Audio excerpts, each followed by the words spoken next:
আয়। হ্যাঁ, নমস্কার বন্ধুরা।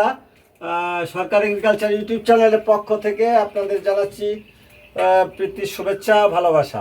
এই দেখুন বন্ধুরা, এখন প্রায় 9টা বাজতে যাচ্ছে। সকাল থেকে এত কাজের চাপ ছিল আজকে, পায়খানা বাথরুম ছাড়া ব্রাশ করা এবং চা খাওয়া কিছুই হয়নি।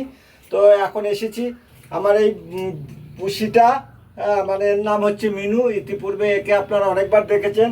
এর দুটো বাচ্চা হয়েছে, মাস দেড়েক, 1 মাস 10-15 দিন হবে হয়তো বয়স।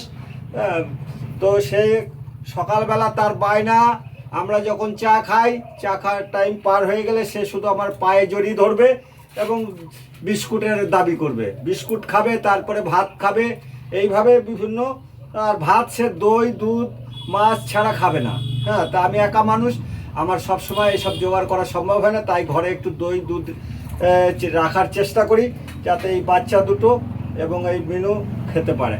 তাই বন্ধুরা, আপনারা সবাই, যে প্রাণীদেরও বাঁচার অধিকার আছে, তাদেরও আপনারা ভালোবাসবেন, যত্ন করবেন। কারণ এরা বাড়িতে থাকলে পরিবেশের পক্ষে মঙ্গল। কারণ বিভিন্ন রকম পোকামাকড়, ইঁদুর এরা তাড়িয়ে দেয়, মেরে খায়। তাই এইভাবে এরা আমাদের পরিবেশের পক্ষে এবং মানুষের উপকারে লাগে। তাই নমস্কার জানিয়ে, লাইক শেয়ার কমেন্টের আশায় সকলকে শুভেচ্ছা জানিয়ে বিদায় নিচ্ছি বন্ধু। ভালো থাকবেন।